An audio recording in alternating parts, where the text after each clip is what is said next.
Morning, everybody. It's always a pleasure to see you and scan the screens, which I'm doing now to see all who's here. Um, Everybody wave and get settled into our shared virtual sacred space. Please, stay on mute unless you're talking.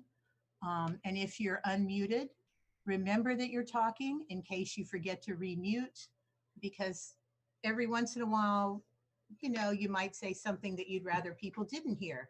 We always hope that's not the case, but it can happen. So let's remember to be mindful of that. And grab your chalice and have it close by if you plan to light your own chalice, or you can do it symbolically. Maybe even pull one up on your phone. And let's just take a moment to breathe. And Anne is going to handle committee moments this morning. And take it away, Anne. Yes, this is the time in our service before we get into the main meat of things for any committee chairs to make any announcements about anything that's going on. So I have, don't know if anybody has any of those. Raise first. I think I see David has his physical hand raised. So we'll go with physical hands first. And then if you have, if you want to go in the chat and raise your hand on the Zoom system, you can do that. So David, I don't have the ability to unmute you. I think Martha does. Can I? Yeah, there you go. You're unmuted. Okay. Tomorrow night is the men's Zoom support group meeting, 6:30. Any gentlemen out there that would like to join, you'll go on Notable News and hit the join the Zoom, and I might be James Smith again, but you can join. So we'd love to have you. 6:30 tomorrow night. You won't be. I'll fix it. Chloe, I saw your hand up, Chloe McElroy. Did you have a committee moment? I have a committee moment. I did not realize that the men's support group was tomorrow, so I scheduled the millennial group tomorrow as well.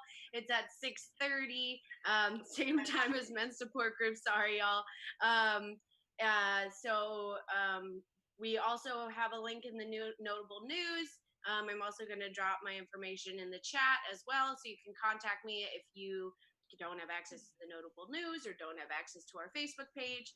And it's anybody who identifies as a millennial or Gen Zer, 21 and up, please.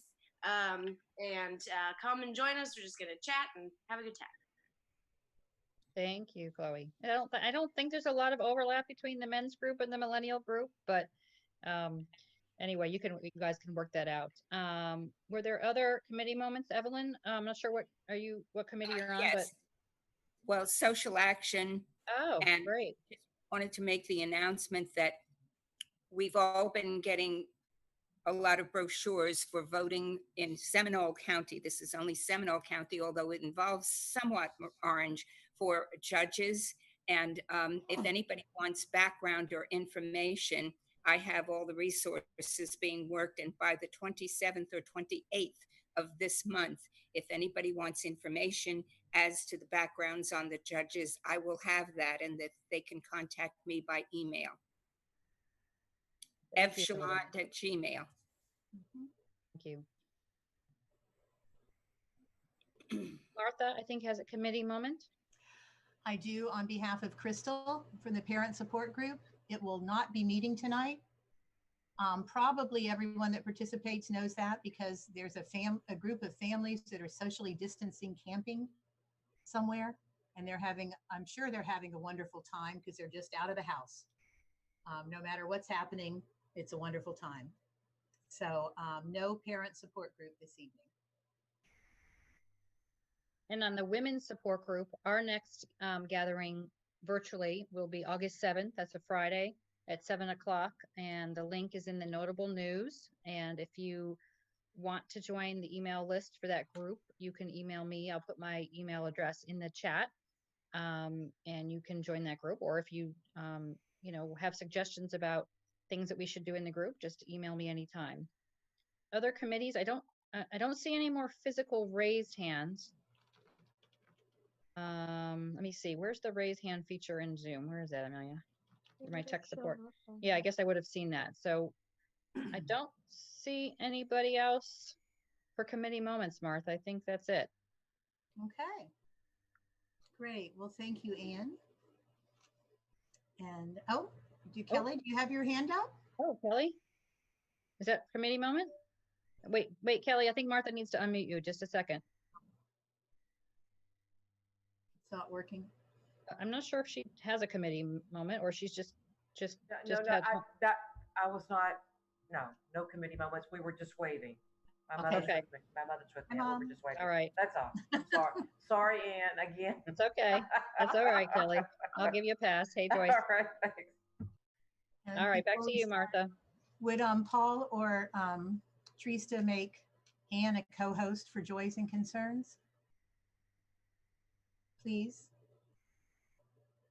And thank you. All right, good. I'm not frozen. It felt like I was frozen again. Oh. Okay. Opening words. This has been a couple of sad events in the last couple of days. I'm sure that most of you know on Friday, we lost 2 civil rights icons on the same day. Corey Tyndall Vivian, known as C.T. Vivian, and Congressman John Lewis. Reverend Vivian was 95 and John Lewis was 80. And they've been working for civil rights since they started at luncheon, sit-ins, lunch counter sit-ins, freedom riders, marches on Washington, being arrested, beaten, and jailed, and for so many years. And it just reminded me that we've got a lot of work to do and we need to keep moving forward. So the tribute I've chosen to start with this morning is from Michelle Obama. She says that she spent the morning reading tributes to the extraordinary life and legacy of John Lewis. And I'm awed by the way that in 8 decades filled with such weight and consequence, he also managed to keep things simple and light. For him, the pursuit of lofty goals like justice and righteousness was about just doing what's right. His epic life story rightly fills the pages of biographies and college textbooks, yet he also chose to publish it as a comic book. And even as he spent a lifetime marching and sitting in and getting arrested, his feet kept on dancing. And she did attach a video of John dancing with the group. Congressman Lewis shows us that while the struggle and pain is all too real, fighting for each other and paving the way towards something better for our kids and grandkids can and should be a source of real and lasting joy. May God bless his memory, and as we keep marching, may his defiant, delighted smile urge us onward. I plan to read some of his books soon. I had no idea he'd written so many, and there's just a plethora of quotes about him and about Mr. Vivian. And we've got big shoes to fill and to keep walking. So let's join together in our chalice lighting. Trista, can you share the slides? I'm sorry, I didn't think about pulling them up to do it.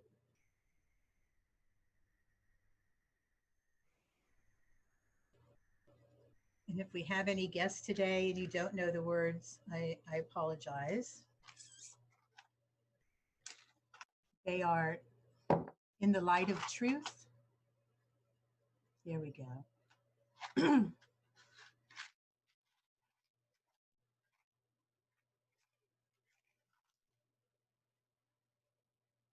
In the light of truth and the warmth of love, we gather to seek, to sustain, and to share. Thank you. I saw a few guests this morning when I scrolled through, so welcome. We are now a virtual community, but still lay-led without a called minister. And we have a variety of speakers and topics. We could say they're all different, yet they all relate to our principles and our values and our desire to move towards a beloved community in so many ways. So they all relate together, even though they might be different people. So please come back and join us. You can put your email if you're a new person. You can put a link in the chat and our membership committee will follow up. Or you can go on our website and fill in the contact information and get on our newsletter, weekly newsletter, in case we have some in-person events. It's not a never thing. We will be doing that again someday when we can do it safely. And just stay in touch and come back. Okay. So thank you all for being here this morning. And without opening music, it seems like we're at Joys and Concerns awfully quick, but that's okay because so many of our people don't like to sing anyway. So Anne, you are a co-host now. So please wait until Anne unmutes you or calls on you. And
detention centers and countries that don't even have running water and electricity. Ruth Bader Ginsburg, whose cancer has returned. Please send healing thoughts and energy for Ruth. And so many other things. Okay, we're going to take just a moment. I don't know, Trista may have had to leave. She has a lot going on in her house, and I don't know if she's, oh, there we go. We can do the offering. Thank you, Trista. We'll just let the screen be here for a moment. I don't know if we have music this morning, but if we do, let's maybe just do a minute of it so that we can give Jonathan as much time as possible. You know, it wouldn't be church if you didn't take an offering. So if you don't go to your phone now and make an online donation, at least write yourself a note to stick a check in the mail. If you can or not, it doesn't matter. Our expenses are a lot lower right now since we're not in the building, but they are not non-existent. And with so much more work to do in the community, all we can do is keep thinking of how we can help. So, Martha, on my screen, the URL is not coming up. Mine neither. It was for a second, and then it disappeared. And I think this is all just a wonderful test for how much we love and depend on Patrick. We are going to have to welcome him back with, I don't know, steak dinner and something next week.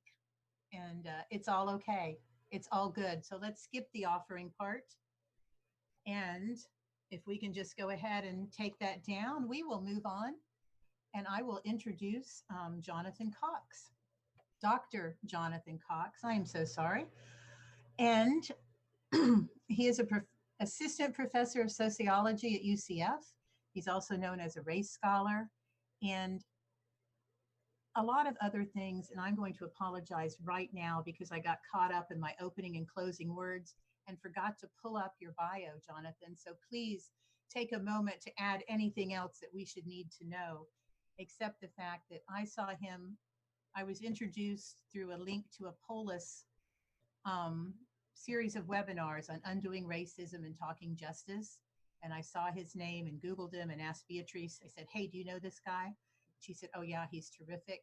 And I was on 2 of the webinars, and he's got a lot of good common sense things to share with us. And we got a lot of work to do. So let's turn it over to Jonathan and sit back and pay attention. It's all you, Jonathan. Let me Great. Yeah, I'm on. Thank you. So I really appreciate it, Martha. Thank you for the opportunity. This is a great invitation. I'm really glad to be here this morning with all of you.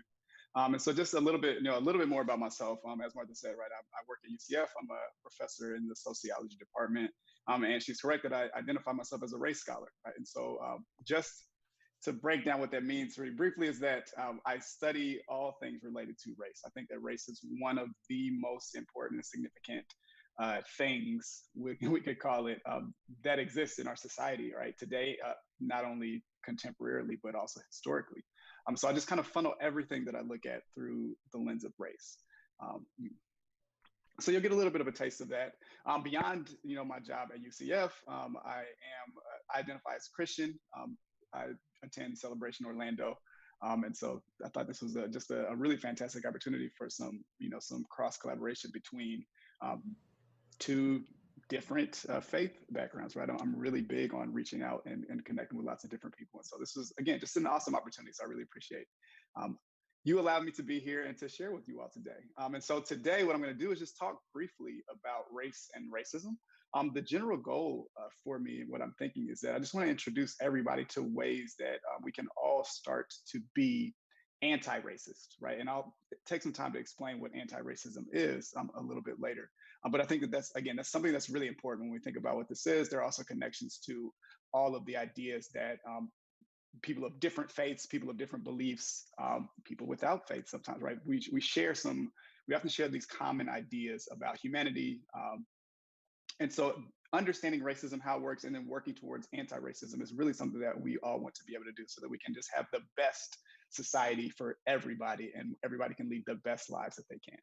So that's generally what I'm going to do. And so I'll talk through a couple of those things. So let me go ahead and share my screen with you all, and we'll get started.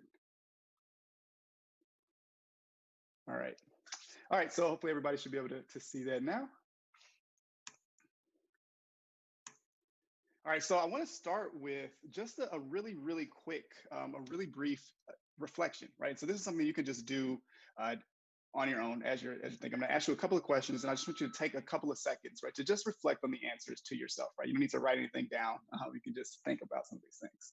So the first question is, when was your earliest memory of speaking about race, right, or bringing up race in any way? But then I really want you to reflect on, what was the response to that action, right? So what was the response when people to you when you started to talk about race or bring up race in any way? Again, as far back as you can remember, right? How did that response make you feel, right? Did people stop you? Did they tell you you shouldn't talk about this? Did they engage you in more conversation? Just really think about what that is and what that was for you, and how did it make you feel? And then also, what I want you to do is just think about your first experience that let you know that race mattered, either for you personally or in general, right? So again, just take a second to kind of ponder these things, right? To reflect on them. Maybe you have a really, really early memory that sticks out that you can think about, or a couple of different memories, right? But just something you want to start to think back with it, what those experiences were like. And so the reason I had you think about some of these things, and you can continue to think too, hopefully beyond this conversation, you'll think about these things as well. These first experiences that we have, they really begin the socialization process for all of us with regards to race. And these are critical moments for each of us, right? And while there are many things that are generally common to our overall socialization, research actually shows us that there are differences in terms of how people are socialized, particularly about race, right? And so one of the things we see is that people of color are typically socialized differently than white Americans, right? And so these differences, again, it's important to think about them and understand them, because it helps to shape how we understand and approach race, right? In our own lives, as well as in the lives of others, right? So you really want to take time to think about some of these things. And so I could just share a little bit with you about how some of this ends up, right? In terms of what the research shows for us. So on average, people of color tend to have more open, direct discussions about race, particularly with their children. And so sometimes this involves developing, pride in oneself. This happens particularly for marginalized people whose contributions to society are often overlooked or downplayed. For many recent immigrants, right, this could be a way to keep children connected to racial and ethnic heritage, right, maybe through language, food, customs, things like that. And another reason we see for this more direct conversation is out of necessity, right? It can be very unsafe for people of color to navigate society without an understanding of race and the impact of racism and discrimination. And so, for example, right, if you talk to parents of non-white children, right, particularly parents of Black children, who try to raise their children with more of this colorblind mindset, right? They try not to focus on race so much. What ends up happening when you talk to them a lot later after their children are older is that they often express regret at this decision, right? They feel like they've done their children a disservice because they worry about their ability to successfully navigate the realities of race in America. Other examples that we could think about, right? If you're Black, you probably very likely have what's known as the talk, right? And this is just a discussion that happens in particular in Black families, though not exclusively in Black families, with children, particularly Black sons, right? Just about how to navigate encounters with the police and other authority figures, right? I remember having this conversation myself when I was young. My mother sat me down and talked to me about what that was going to be like. But so then again, that's how we see some of the general sequences of socialization for people of color. But on the other hand, right, white Americans on average, they either do not discuss race at all, or they have much more indirect conversations where maybe they're using coded language for race. They might be telling jokes or stories or different things, right? So research shows us that white Americans are far less likely than people of color just to directly address race as part of raising their children or at in-home discussions, right? And a part of this is that whites often feel like they're raceless, right, as white people, which actually isn't true, but this is one of the ways that we are socialized, right? Or a lot of times what ends up happening is there's a belief that talking about race is somehow rude, or it's only going to make racial problems worse, right? So there are these different barriers that end up getting put in place. We also see that white Americans are also just much less likely to engage with their own racial identities, right? And so typically this only happens if they have strong connections with an ethnic heritage, right? So maybe like celebrating Irish heritage on St. Patrick's Day, something like that. This also usually only happens for whites whose families immigrated to the United States more recently. So people who are first or second generation, people who've had a grandparent or a parent who immigrated, because after a few generations in the US, what we usually see is that this just kind of fades away. Also, whites are much more likely to engage with their racial identity in ways that are just less integral to their overall identity, right? In other words, they just don't see it as one of the main parts of who they are. It's more like a background fact, right? Something that's just interesting to know. And so you can start to see then how these different paths of socialization about race are going to help shape how we see it, how we understand it, how we talk about it with other people. And so then again, a lot of that were things that happened inside the home, right? When we were children, I had you think about these discussions or talks that you might have had when you were younger. But then we end up seeing that these experiences that we have early on, they end up being reinforced outside of the home, right? And so broader society overall teaches whites that they don't have a race, but at the same time, it really specifically and intentionally racializes people of color. So one of the easiest ways to think about this, right, is to think about multiracial people. Right? Especially if you think about people who are biracial, black and white, right? Have one black parent, one white parent. How are these people typically classified, right? Typically, they're not seen as white, even though they have half of their racial heritage that is white, right? So that really shows us the ways that people of color and whites end up being just racialized very differently. A great example of this is, former President Obama, right? He is technically half black and half white, although we see him, he identifies as a black man, right? So this is just some of the ways we see this playing out. Other things that we end up seeing is that people are often punished for talking about race or pointing out race, right? And for white Americans, what ends up happening is that a lot of times other whites will act in ways that, kind of maintain this racial wall of silence. They might stop you from talking about it or say, hey, we shouldn't be doing this.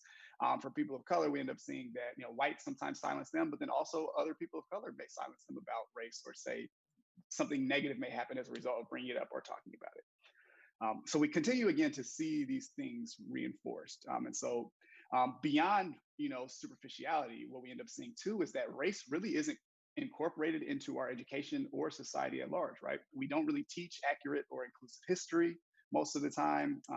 People argue against the inclusion of race as consideration for policies and their impacts, things like that, right?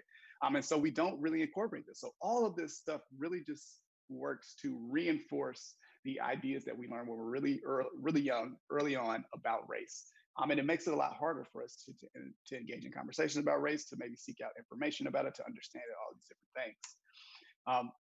things. So then really quickly, I just want to walk you through, like, these are, if we think about all the different ways of things that occur that maybe prevent us from talking about race, right? Or these things that maybe further complicate discussions.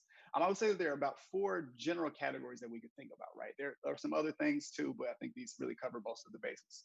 And so one of the things that kind of helps get in the way, right, or hurts or hinders these conversations about race is fear, right? And fear manifests itself in a lot of different ways, right? One is a lack of information, right? So this could be feelings of inadequacy, that we might have about ourselves, right? We may feel like we just don't have enough information, or we don't know the right things to say. And so we avoid talking about things.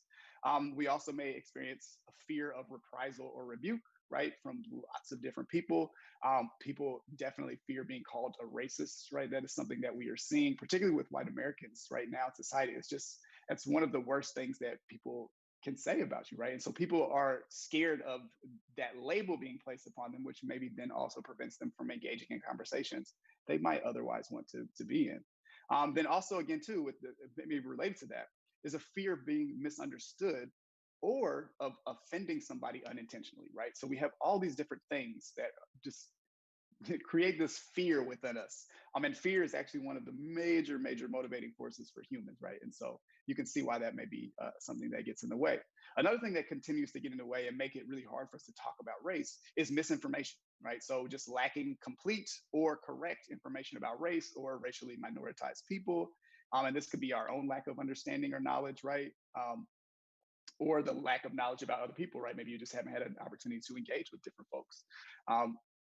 And again, this is an important point I want to point out here, is that this is often what trips up a lot more liberal-minded people, right? A lot of times we as liberal folks tend to think that we have a lot of things figured out, right? Or we know better than some other people. And that's not always the case, right? A lot of times we have a lack of complete information. Another reason we could see misinformation coming through is just the false belief that discussing race is going to add or create the problem itself, right? So talking about race makes me a racist. That's not true, but it's one of the pieces of misinformation that continues to get perpetuated, and we end up thinking about a lot. Another thing that makes it hard for folks to talk about race is redirection, right? So people often try to focus on everything except race. And that can include the underlying problems related to race, right? And so an example of this could be you could think about rotten fruit on a tree, right? Rotten fruit could also mean that there's a rotten tree or rotten roots in this tree, right? Most of the time we focus on just the fruit as being bad, right? So the symptoms as opposed to the underlying causes. Other things with redirection are a lot of times people end up shifting focus and blame, right? And so they'll say things like, well, you're the racist one for bringing this up. Or they'll talk about ideas like reverse racism, which isn't really a thing. Or people often, what we see now is making racism political, right? This may be something that a lot more people are starting to see now, particularly since we're all kind of stuck at home, just going deeper and deeper down the rabbit hole of social media. So a lot of things we've seen recently is that somehow issues of racism, particularly how you see racism and how you address it, they've become almost partisan, right? And that really just works to redirect conversations and keep us from actually addressing the issues. And then finally, we could think about dismissal as something that makes it very hard for people to talk about race, right? And that takes the form of maybe ignoring or disbelieving facts or realities, right? So people might say, well, I don't see it, so it can't be true.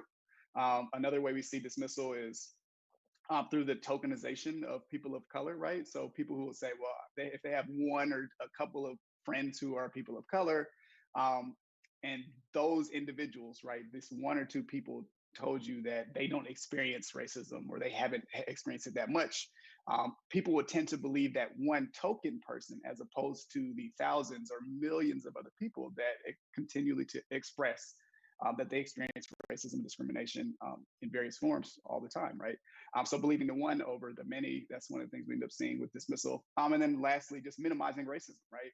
People will say, well, racism, of course, is a thing, but it doesn't happen that much, right? Or it's not as bad as it used to be if we think back to, the 50s and 60s or even before. Or lots of people now will talk about how there's only a handful of real racists, right? But they're not going to be here. We're working beyond that, right? And so again, people end up minimizing racism, and that ends up being really important for stopping us from having these conversations. And so I just thought it would be good to go through a few of the things that, again, lead us up to these points of this is what we have as an understanding of racism now, or race now. This is why it's difficult for many of us to talk about these things and to be able to move past them. And so there's all these things that create these barriers. And so one of the things we have to do is really work to push these barriers back, or else we're not going to be able to move forward and have these conversations. And so here, I think it's really, really important for us to reframe our idea of what racism is. One of the things I think that I know, right? I want to say that I think based on research, right? Based on experience, the teaching, and all these different things that I'm doing, most people don't have an accurate idea of what racism is, right? They have often incorrect or just limited perceptions about what constitutes racism. And then if your understanding of what racism is very limited, that's going to have a significant impact on any conversations you can have, anything that you'll be able to do to actually address racism. And so one of the issues is that most people understand racism as a belief that some people are inherently different or inferior solely based on their race, right? Or they see racism as individual actions that communicate these beliefs or discriminate against people on the basis of race. And so what I would like is for you to consider that this is more accurately a description of individual prejudice, right? It's a little bit too limited. And so then that kind of begs the question, well, what is racism? And so when we think about it, racism can be seen more accurately as systemic and structural conditions that reproduce inequalities along racial lines, as well as an ideology of racial domination, right? And so one of the integral parts of understanding racism is the idea of power, right? Racism involves power, and it's the power to impact the lives of others, or to redistribute or limit resources, or to determine even what's considered normal or dominant, for example, right? It's power is really wrapped up in this idea of racism. And so we can shift our understanding of racism so that it incorporates an idea of power and it moves beyond just being individualized things. We start to get a much better idea of what it is, and we can start to deal with it. And so often what we end up seeing is that discussions about racism engender questions about who can be racist. And often really that's just kind of the goal. The goal of these questions is to prove that people of color can be racist in the same ways as white people. And so what I end up telling people a lot is that I just think that that's the wrong question, right? It's not necessarily an unworthy question, but it moves the discussion into a certain type of area as opposed to, again, addressing the underlying problems. So for me, what I suggest is instead of asking who can be racist, or if people of color can be racist too, we should just ask what forms of racism have the biggest impact, right? And so this is when understanding that racism involves power becomes really, really helpful, right? So we can start to move the discussion to a place where we can actually address issues as opposed to just, trying to decide who we can call or who we can't call a racist thing. That's also not to say that sometimes you can't call people racist, right? Because some people, based on continued actions, they probably need to go ahead and be called racist. All right, and so this graphic that is up on the screen now, I think this is a really, really excellent way of helping people visually see and understand what I'm saying, right? To reframe our ideas of racism. And so this is just a top-down or inverted pyramid explanation of systemic racism, right? Systemic racism is a very difficult topic to understand. It's something that we can see that a lot of people are trying to struggle with, or they're starting, we'll say, to struggle with it now. And so I think this would be really helpful. And so if you look at this inverted pyramid, at the very top, right, the biggest part of it is what happens at societal and ideological levels, right? And so these involve the dominant beliefs and ideologies of a society that are the basis for racism, right? So the U.S., the U.S. as a country was created based on an ideology of white dominance, right? The white colonizers back in the day, right, believed that they were superior to the indigenous people that were already here and the enslaved Africans that they brought, right? And so we can still see vestiges of this original ideology throughout history up until today, right? And so we see, at societal level, the ideological level, how do we form our thoughts? How do we understand society at large? These are based in certain things that build in racism, right? Now, if you step down a little bit to the next level, what you have are institutional and structural levels, right? And so this level involves how racism was built then into our institutions and systems, right? And so these systems, these structures were predicated upon the beliefs that people of color were not equal citizens with whites, right? And then this became ingrained racism that becomes self-perpetuating, right? So one of the things that's really important to understand about institutional and structural racism is that because they were built, many of them decades or longer ago, on some of these ideologies that had inherent beliefs of difference, of racism, right? These systems effectively run themselves at this point, right? And so the only way to change what's happening systemically and structurally is to rework these systems, right? Again, if we were to get rid of everybody who either get rid of, or maybe we could give a pill to people and say, like, if you take this pill, you will no longer have any racist thoughts ever, right? That would be magical and amazing. But that wouldn't change anything at the structural level, right? Because the systems are set up and they continue to run themselves. You got to break the systems down and rebuild them up without that underlying ideological racism that exists in order to not have the same disparate outcomes as a result. So then if you move down from institutional and structural down to the next levels, what we end up seeing is interpersonal, right? And so these are like the things that we think about, like who people choose to interact with in various social arenas, right? The neighborhoods that people live in, right? Who they attend church with, where they're sending their kids to school, right? Who are they in their friend groups? All these different decisions and actions that really combine to create our interpersonal relationships. And then if you move down, finally, at the very lowest level is where we actually start to see the individual racism that most people feel like is what racism is, right? And so this is like how you treat the cashier, the maintenance person, right? How do you treat people that you run into individually, right? These are what we could discuss all these recent events in the news, right, that are coming out more and more, right? Where we see maybe white individuals calling the police on Black people with no cause, right? So like the woman who was in Central Park, the guy was bird watching, she called the police on him, right? So we see these types of things. Those are individual level biases. And so again, I think this is a really great model for understanding what systemic racism is, because systemic racism is this whole triangle, the whole pyramid. The entire thing, the system is made up of these things that happen at societal level, the things that happen at institutional, then interpersonal, and the individual levels, right? And so again, if we were to magically get rid of all racist thought, the systems would continue to still perpetuate themselves until they have been overhauled and changed so that we can get rid of the embedded racism that exists throughout. I also think here it's a really, really great time just to go over what racism is not. Again, I think that we need to, in order to understand or to expand our understanding of what racism is, we need to know that it's just not some things, right? So we can stop focusing on those and think more about what we were just talking about. So one, racism is not about good or bad people, right? It's not about nice people versus mean people. Most people, again, they understand racism as individual prejudice, but that's too limiting, right? You can be the nicest person in the world and still be racist or still engage in things that are racist unintentionally, right? So that's one of the things that we see. It's not about who's good or bad. Racism is also not about intentions, right? It's about outcomes. And this is something that I noticed that a lot of people struggle with.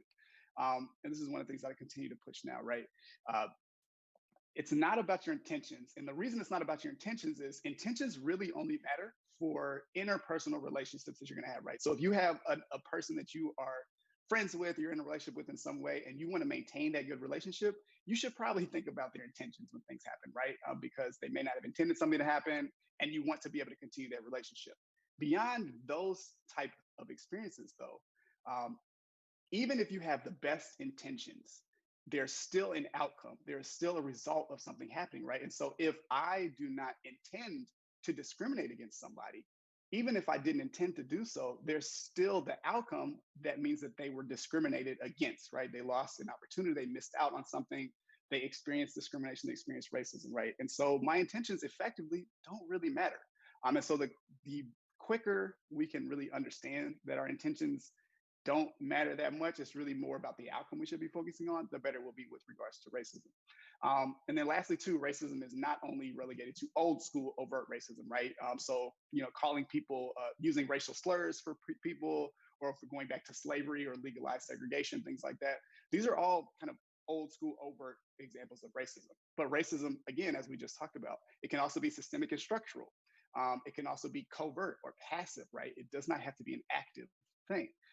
So you can have code words, again, that we could think about. So all this different stuff hopefully helps us to reimagine or reconsider our idea of racism, and so that it's a much more fully encompassing definition. And then that way we can start to really move to the things that we need to focus on in order to eradicate and move past some of this. And so then with that, again, part of the goal, as I was saying before, is identifying or moving us towards being anti-racist, right? And so it's not enough just to say, well, I want to work against racism, or to claim that you are not racist, even if you feel like you're engaging in doing all these things that would make you not a racist person.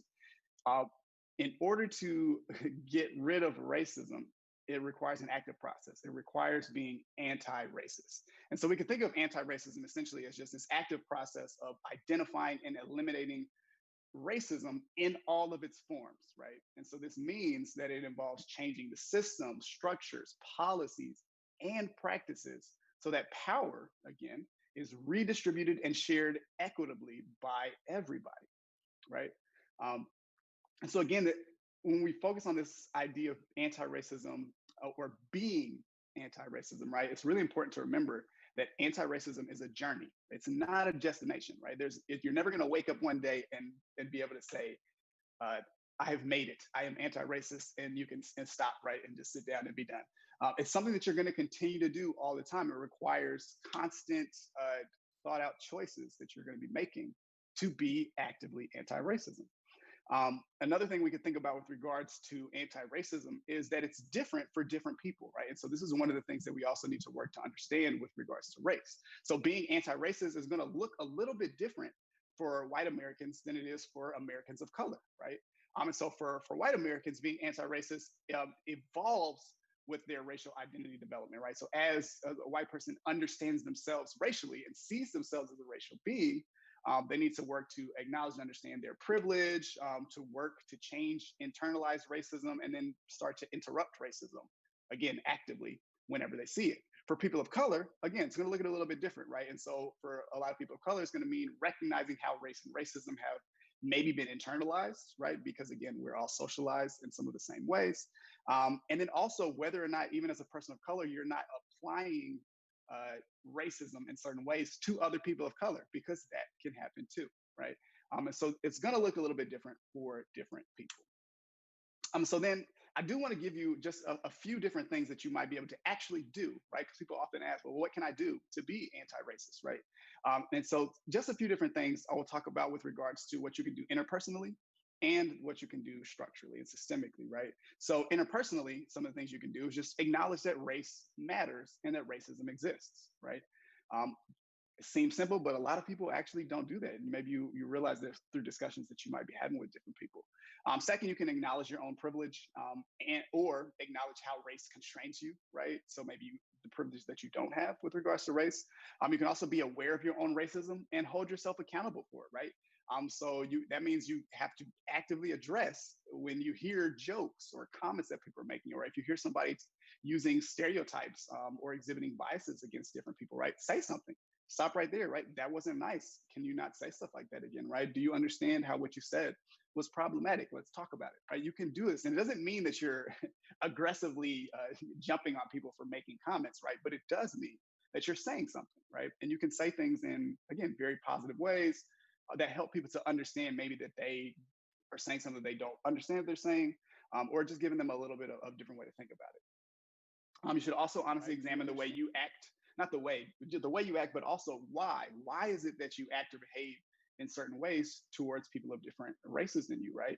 Is it because you're holding on to some stereotypes or biases, right? You want to think about these things. So again, you really want to speak up and be actively against these different things, right? And you also want to realize there may be situations where you have more power than other people. And so if you do, through your own privilege, use it, right? Hold other people accountable. Other things too, right? And so again, as I said, it's going to be a little bit different for white and non-white people, right? So we want to make sure that we're focusing on that too.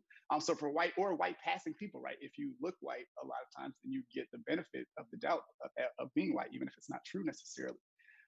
And so just recognizing that you may or may not, you're just not going to probably ever fully understand the experiences of people of color, but you want to make an honest attempt to try, right? It's okay that you won't, but the act of trying in and of itself matters.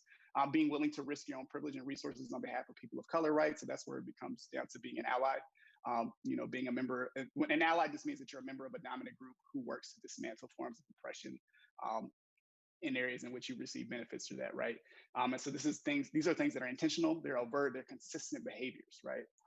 You want to move beyond superficial interactions, right? Pursue close relationships across the color line, across different racial groups. So you really want to make sure that you're engaging in these behaviors.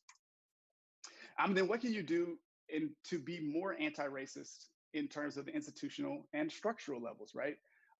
So one, you could take charge of your own education on racial issues, right? So seek out information. Don't just rely on asking people of color, right? You can Google things. That's an awesome tool. I try to make sure that people understand that. Look things up, right? Other things you can do, support businesses that are run and owned by people of color, right? Or the kind of the counter to this that people often don't think about, don't support businesses that lack diversity, right? Particularly in upper levels in terms of management and other decision makers, right? We have a lot of power in the dollar, right? In terms of what we spend our money on. Other things you want to do, advocate for moving from diversity to inclusivity, right? So inclusivity means that you're removing barriers that keep all employees from equally participating in the workplace, right? And equity then means that you're making sure that their voices are heard, they're valued, and they're recognized accordingly, right? And so you could think about it. It doesn't do much good if an organization is deploying resources to recruit a lot of diverse candidates, but they do nothing internally to invest in creating an inclusive environment that will keep those people there, right? Other things you can do, hold your politicians and other policymakers accountable, right? And so again, kind of the what goes along with that is maybe don't vote for people who aren't actively addressing racial issues through anti-racist practices, right? again, your vote matters. Other things you can do at these levels: support policies that aim to remove barriers to equality that actually consider race intentionally, right? So you could think about race conscious policies that are meant to level the playing field. So you can think about things like affirmative action. You want to support that. Policies that empower people of color to access full rights. So policies that make voting easier and not more difficult, or eliminate policies and practices that result in racial disparities, right? So policing practices that result in disproportionate killing or incarceration of people of color, right? That's one of the things we're seeing a lot now. Or educational funding models, right? Addressing some of this. Send your kids to local schools, or don't put your children, or don't pull your children out of schools. And so you can use that as an opportunity to advocate for more inclusive changes within the institution itself, right? So these are lots of different things that you can do at the institutional and structural level as well. So then finally, just wrapping up, I really, really want to just encourage you to think about how important racial justice and racial equality is to you, right? What issues are important enough to you that you are willing to lose friends and family over, right? Why or why not is racism, why is racism one of these issues, or why is racism not one of these issues, right? So just think about it, right? If you believe that these issues are important, why aren't you supporting policies that actually address problems, right? What might be making you a little bit hesitant to change the way you vote if that's something you need to do? And so if you aren't willing to do these things, or you're not doing these things, what does that say to you about your own commitment to racial issues, right? And so really what I'm just saying now is I just want you to be honest with yourself, as honest as possible about the answers to these questions.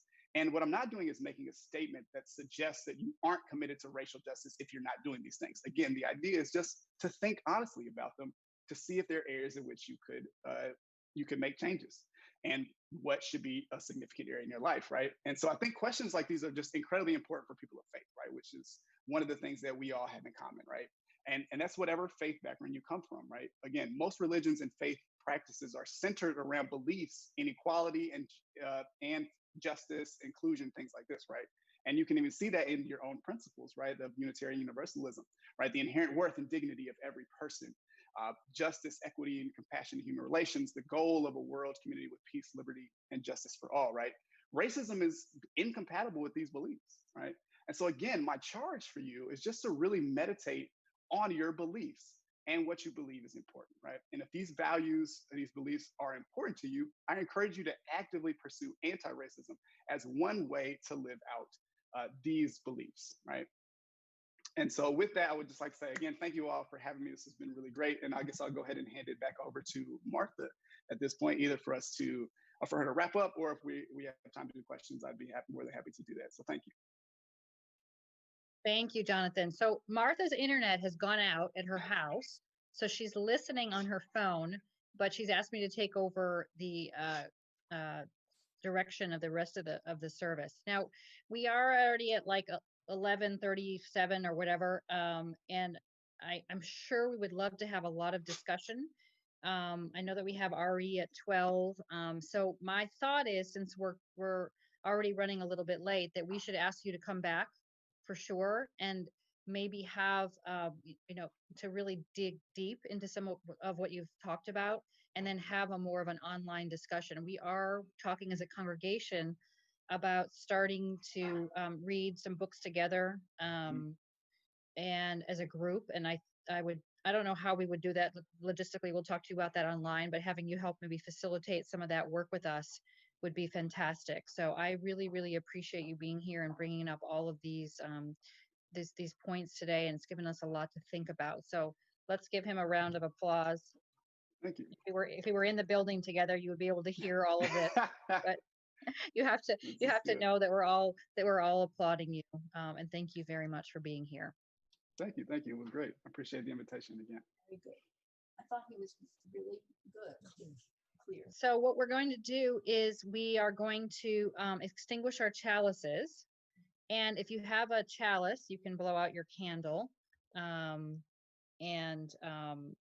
going to read the chalice, but unfortunately they're going to show up on the screen for us in a second. Although on my screen today, the words haven't been showing up. So I'm going to use my trusty musty phone here, and Amelia wrote out the extinguishing the flame. So get your chalice and ready to turn it off. So we extinguish this flame, but not the light of truth, the warmth of community, or the fire of commitment. These we carry in our hearts until we are together again. I wanted to thank everybody for coming here today and being with us, even though we're not physically together, but we are spiritually together online. I am reminded from the group chat that Paul Mata reminds us that you can see Dr. Cox's presentation and share it with your friends through YouTube. So join our YouTube, subscribe to our YouTube channel, because having more subscriptions is a good thing. So encourage your friends or people that you would like to share it with to subscribe to our YouTube channel. And the closing words today that Martha had wanted to give, but she's offline, are again from John Lewis, who again passed away Friday night into Saturday morning. And I think they're very prophetic for all of us. Do not get lost in a sea of despair. Be hopeful, be optimistic. Our struggle is not the struggle of a day, a week, a month, or a year. It is the struggle of a lifetime. Never ever be afraid to make some noise and get in good trouble, necessary trouble. Thank you all for being here today. And what I'm going to go ahead and do is unmute everybody to have a little bit of saying goodbye. I'm not sure exactly how to do that, but I'm going to try to do that. And we can actually say goodbye.